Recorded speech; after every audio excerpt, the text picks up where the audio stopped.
Hi, I'm John. Welcome to Mature Medellín. I'm with the double A's, Andrea, and Andreas. Andres, yes. Andres.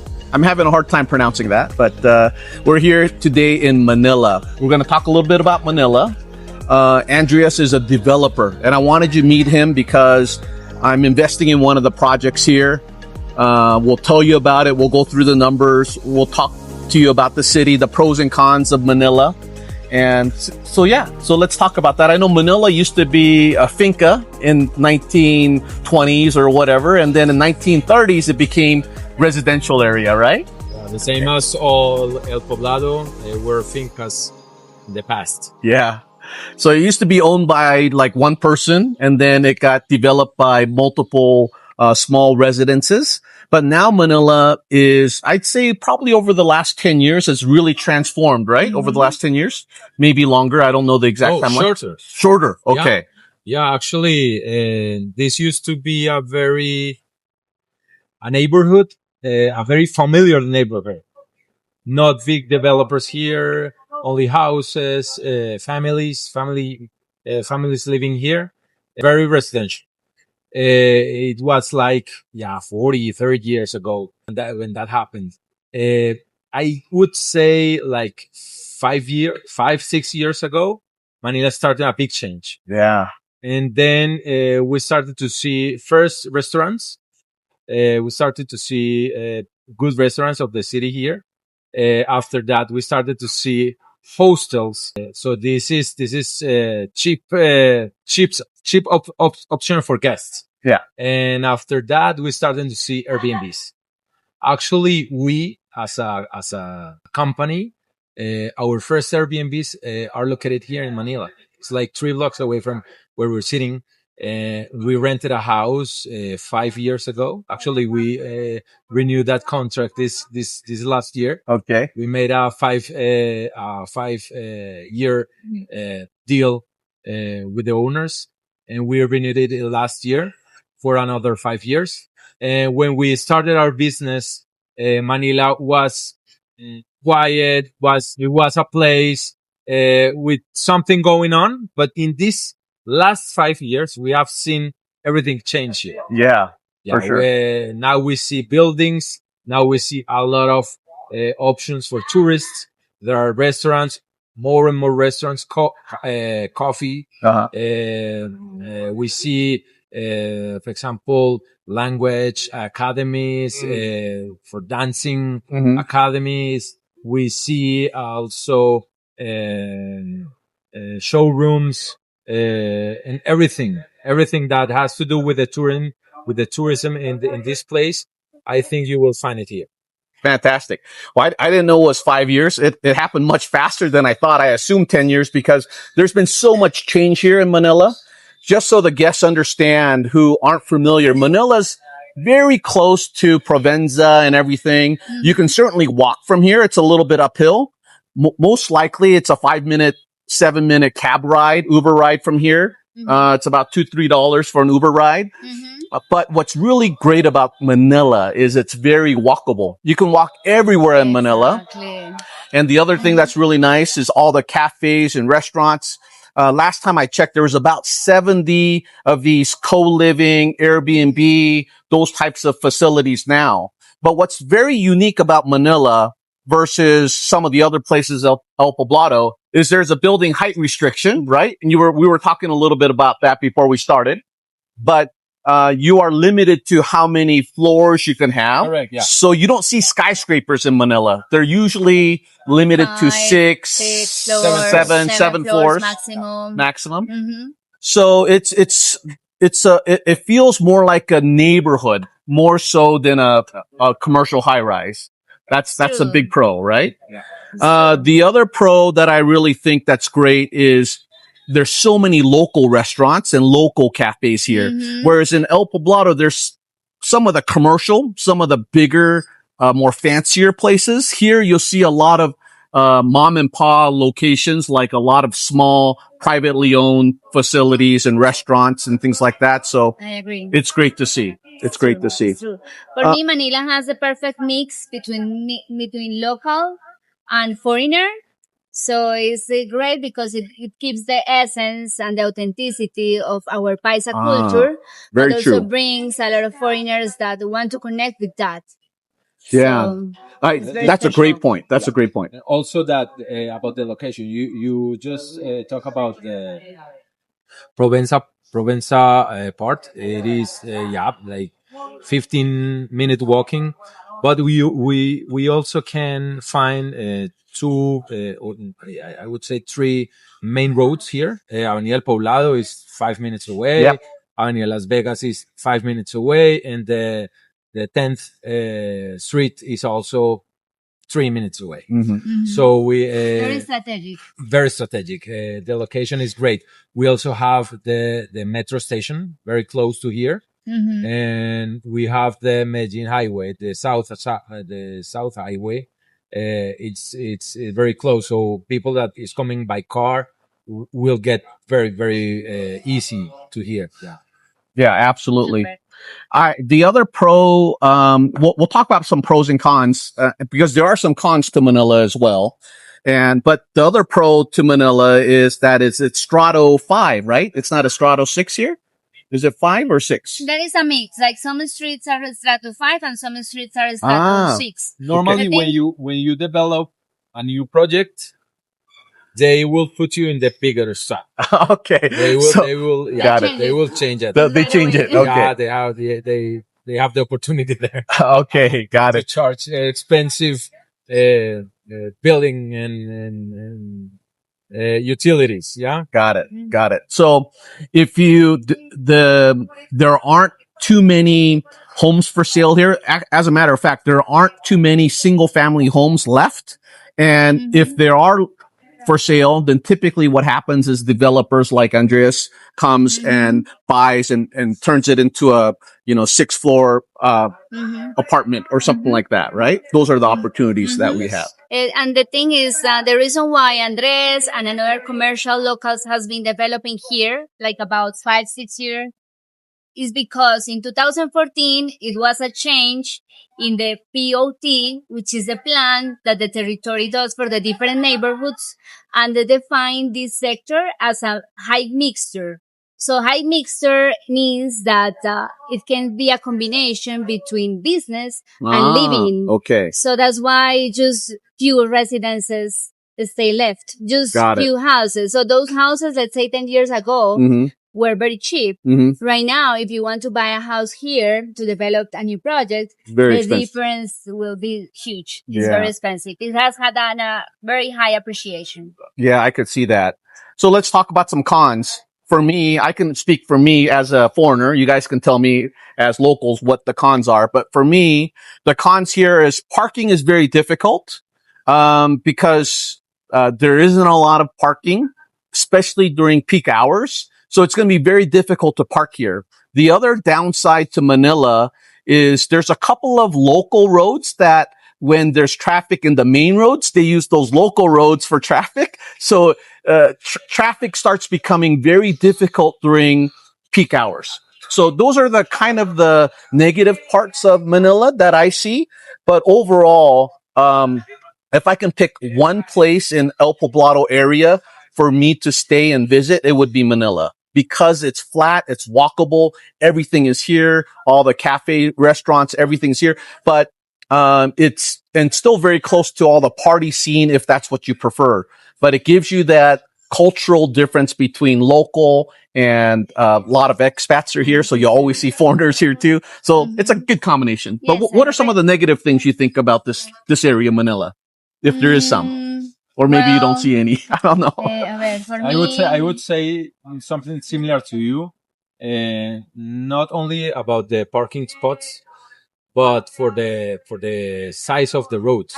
This was planned a lot of years ago, and I'm sure when they planned this, they weren't thinking about what we're seeing today. So the roads are small. But that's normal. That's all of Colombia, I think. Yeah, that's normal. That you will find that in every part of the city. Yeah, especially in the old neighborhoods.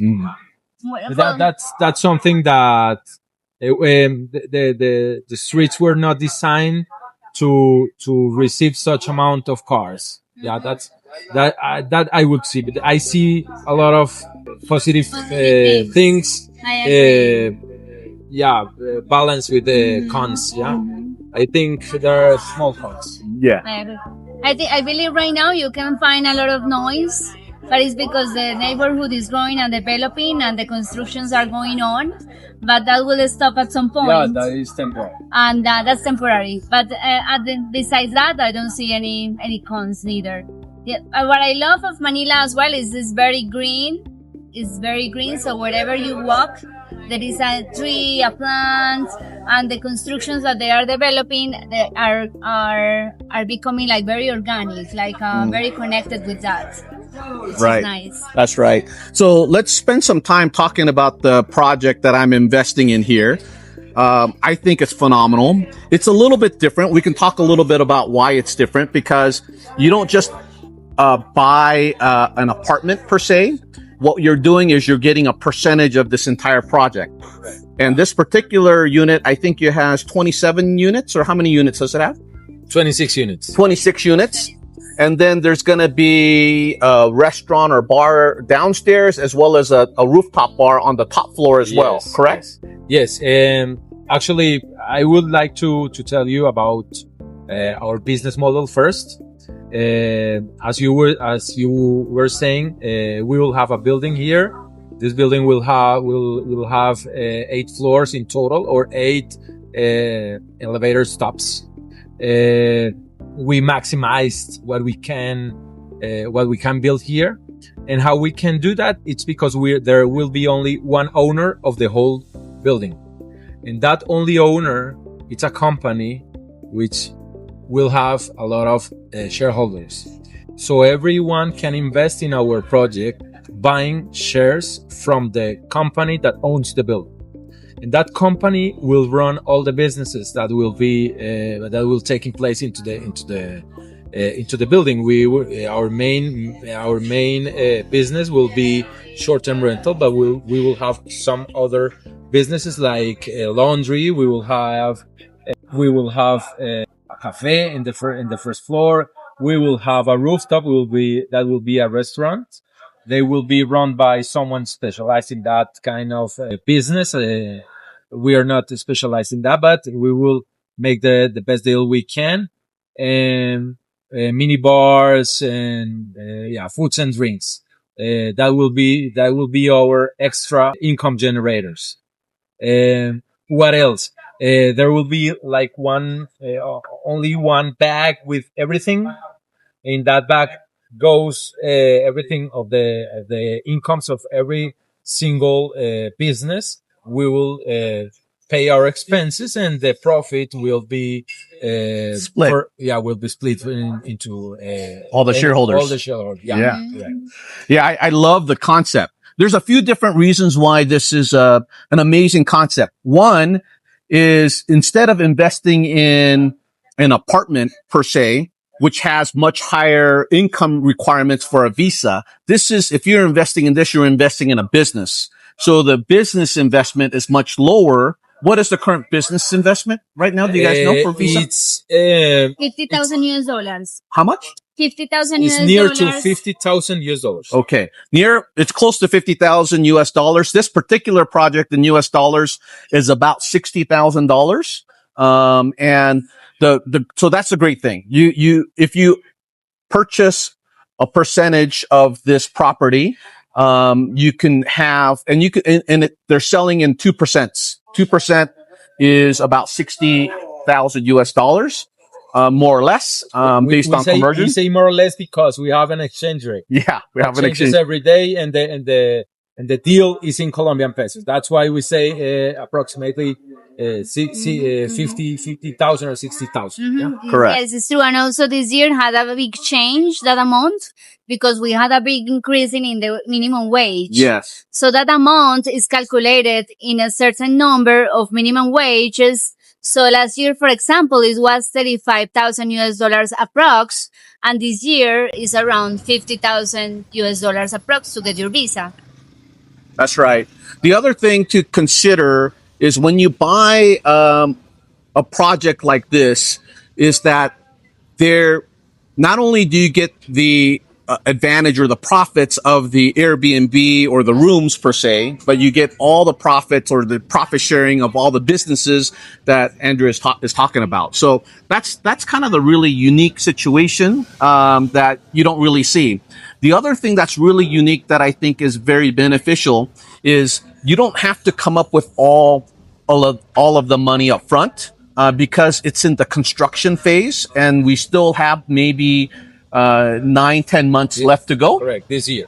This year. Here. So you put a down payment in, and then you can make payments every month. So that's another very easy way for you to invest into a project like this and take advantage of the growth area of Manila. As we talked about, Manila is the hotspot right now in El Poblado. It is. By far, I believe it's got amazing growth opportunities here. And that's why I'm excited to invest here, because it's hard for you to know until you come here and you spend some time in the city and you interact with the people and the businesses to understand kind of the layout. But once you do, you realize that Manila is a hotspot and it's going to be an amazing investment opportunity. I want to add something to what you're saying.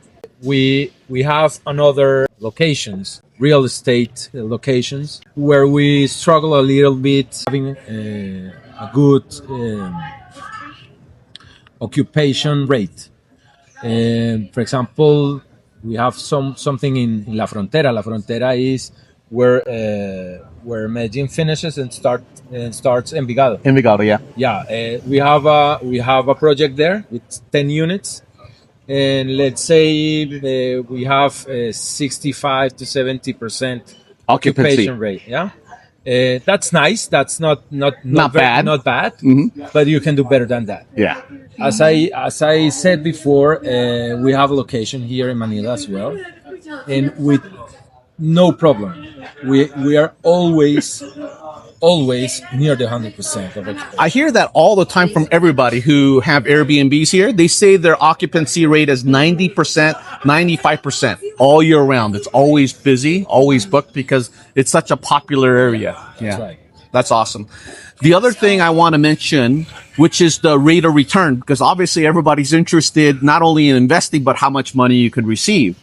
And right now, the projection is about $900. So let's say you invest 60,000 after the project is finished and it's running and it's generating income. They're anticipating about $900 more or less every month, about a 1.47% rate of return per month. If you multiply that by 12, it's about 17%, over 17%. Now, that's unheard of, right? Most properties right now, you'll be lucky to get 7 or 8% with Airbnb. So how are you able to do 17% a year? How is that even? That sounds really crazy to me. So how is that possible? It's crazy, but it's doable. How we get there? So we have a good spot. We have a good location. So we can count on a good occupation. First of all. Second, we are thinking always in having low expenses. So we developed a business plan that has a lot of possibilities to lower the expenses. We have some projects here nearby, so we can have some people that come and go, so we don't have to pay them full here. We can split their costs in some ways.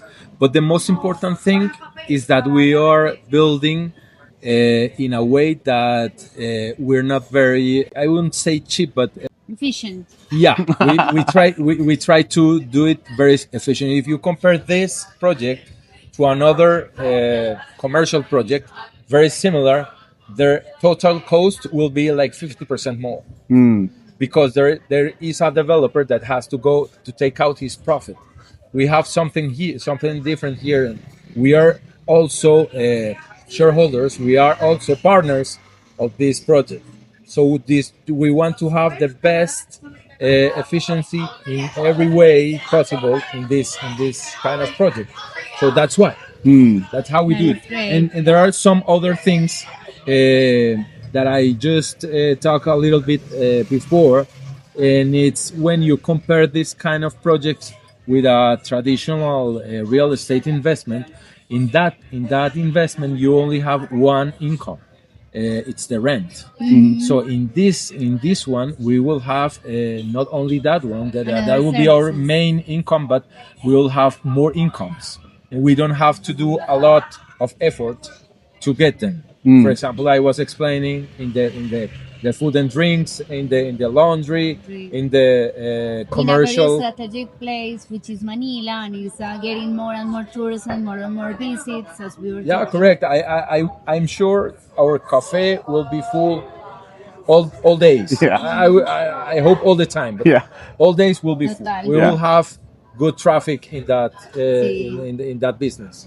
So Andres, as I understand, person who wants to invest in your place, in your building, is like being partnerships or of a company that has been in the market for more than 30 years developing buildings and also with more than 10 years operating Airbnb apartments, Yeah. which is a great add value for your investments. That's a good question. We are our group has two main companies. One of them is Habital Grupo Promotor. Habital is a construction company. We have a lot of history already. Our business, our working group is it's very good, and the other company is also very important in this kind of opportunity. It's because we are also we manage the operation. Okay, so we do the both important things in this business. So we build, the other company operates. Okay, That's right. the operation company has a lot of properties from us, from third parties, and we manage a lot of properties in this business.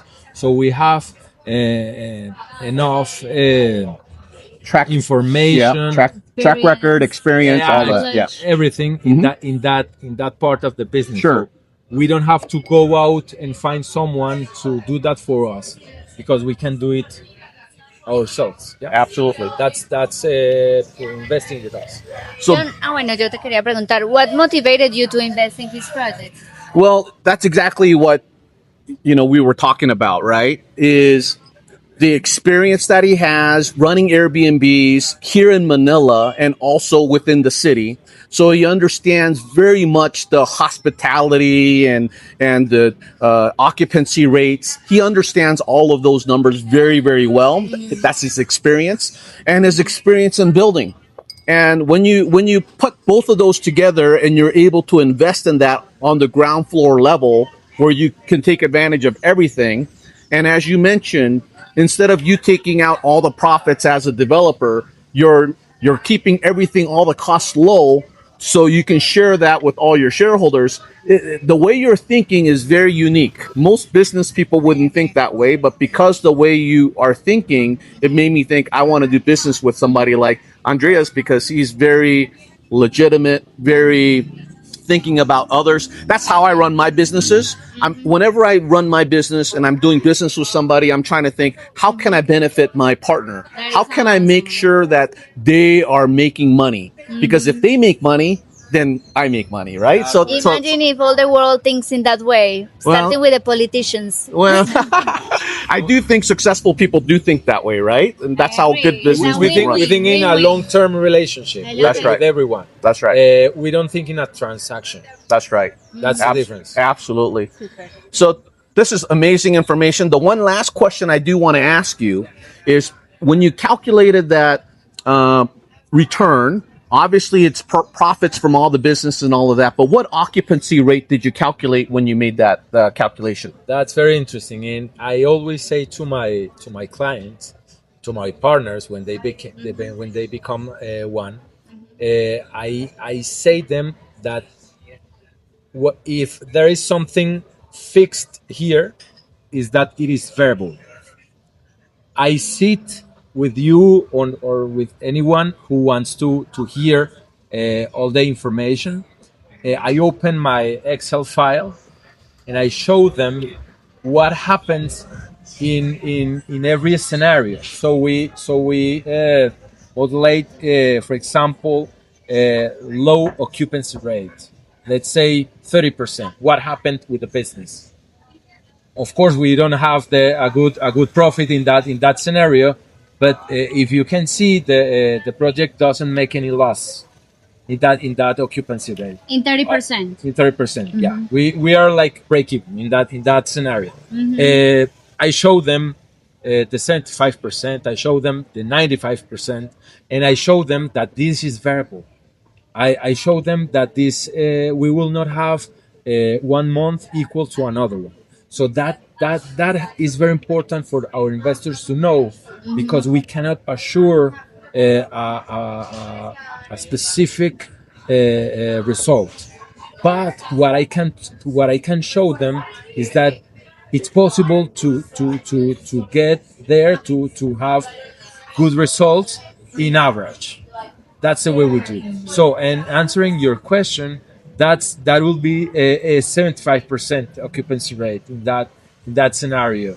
But I have to be very conservative, telling you that this is not the only variable. We have the exchange rate, which is in this moment where we are recording this video, it is low. Yeah. Okay? So in this moment is not our best moment, for example, for this, but that will change in the future. Yeah. That's how it works. This is one of our variables. The other one is that we have competition. As we were talking, there are a lot of projects in this neighborhood, and in other neighborhoods that will be our competition. So we will have to adjust our night rates all the time, and that can also affect in a possible way or in a bad way the results. That's right. I have to tell you that when I'm advising you to invest in our project, and if you're good with that, we're good. That's right. We can continue. Well, everybody knows there's no guaranteed free money, right? Every investment has risk. We always want to look at the pros and cons. The reason why I asked Andreas that is because most people, when they give a prospectus or something, they overestimate or over anticipate profits and things like that. But as you can see, we calculated a 75% occupancy rate. And for Manila, that's pretty low. And so it's very conservative. The other thing is, because the costs are so low, when I saw the numbers, at the spreadsheets, at 30% occupancy rate, which is like, that's failure in everywhere. You're going to lose money anywhere. But with this project, we're not losing money. We're breaking even. So it tells me that the project itself is very solid. It's very structured. And I think it's going to do fantastic. So if you have some spare money and you're interested in learning more about this opportunity, we're going to leave a contact form on the bottom of this video. Make sure to like and subscribe if you like this kind of content.